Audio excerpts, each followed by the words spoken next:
একটা জিনিস দেখাবো, চলো। এখন সন্ধে 6:10, এই সময় তোমাদের ভিডিওটা করে দেখাচ্ছি। আমি তোমাদের বলেছিলাম না, এই দেখো একটা চাদর টাঙিয়ে দিয়েছি, হুক দিয়ে একটা চাদর টাঙিয়ে দিয়েছি। এই চাদরটা টাঙানোর ফলে আমার গাছের ওপরে কি কি উপকার হয়েছে সেইটা তোমাদের দেখাবো, চলো। স্পষ্ট বোঝাবে, দেখো গাছটাতে সকাল 11টার সময় জল দিয়েছি। দেখো গাছটাকে, কেউ বলবে গাছটা কেমন তরতাজা রয়েছে। আরও সব গাছ তোমাদের দেখাবো আজকে। দেখো বেগুন গাছটা দেখো,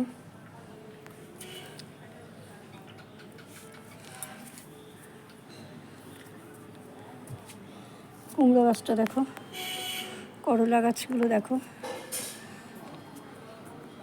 খুব ভালোই বোঝা যাচ্ছে, কোনো অসুবিধা নেই। পাতা টাতাগুলো খুব ভালো বোঝা যাচ্ছে, দেখো।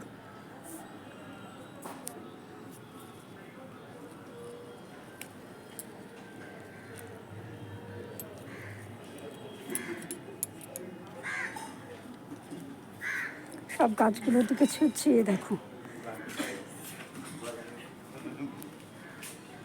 দেখো গাছগুলোর দিকে তাকিয়ে দেখো, পাতাগুলো কেমন সজীব হয়ে আছে।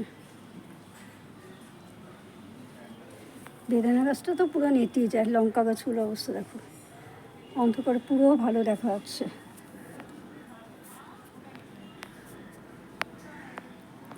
আম গাছটা দেখো, বেল ফুল গাছটা দেখো, সমস্ত নীলকণ্ঠ ফুল গাছটা দেখো, দেখেছো?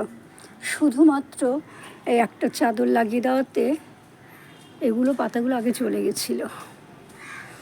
একটা বিছানার পুরনো ছেঁড়া চাদর টাঙিয়ে দেওয়াতে আমার গাছের ওপরে এত ভালো একটা প্রভাব পড়েছে। তো সেই জন্য ফ্রেন্ডস, আমি তোমাদেরকেও বলছি, তোমরা যারা যারা ছাদ বাগান করো, যারা জমিতে করে তাদের খুব বেশি খুব একটা কষ্ট হয় না, কিন্তু যারা ছাদের মধ্যে ছাদ বাগান করে তাদের পক্ষে খুব কষ্টকর। এই দেখো পদ্মফুল গাছটাও তোমাদের দেখাচ্ছি, দেখো সমস্ত গাছগুলোকে তোমাদের দেখিয়ে দিলাম। তোমরা সবাই কী করো, ঘরে যদি কোনো ছেঁড়া ফাটা চাদর থাকে, কাপড়ের জিনিস, তাহলে সেগুলো দিয়ে এরকম একটা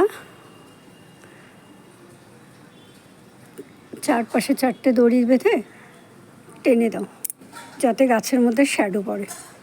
তাহলে দেখবে গাছগুলো সমস্ত ভালো থাকবে, সবুজ থাকবে, সতেজ থাকবে, গাছ কোনো কষ্ট পাবে না।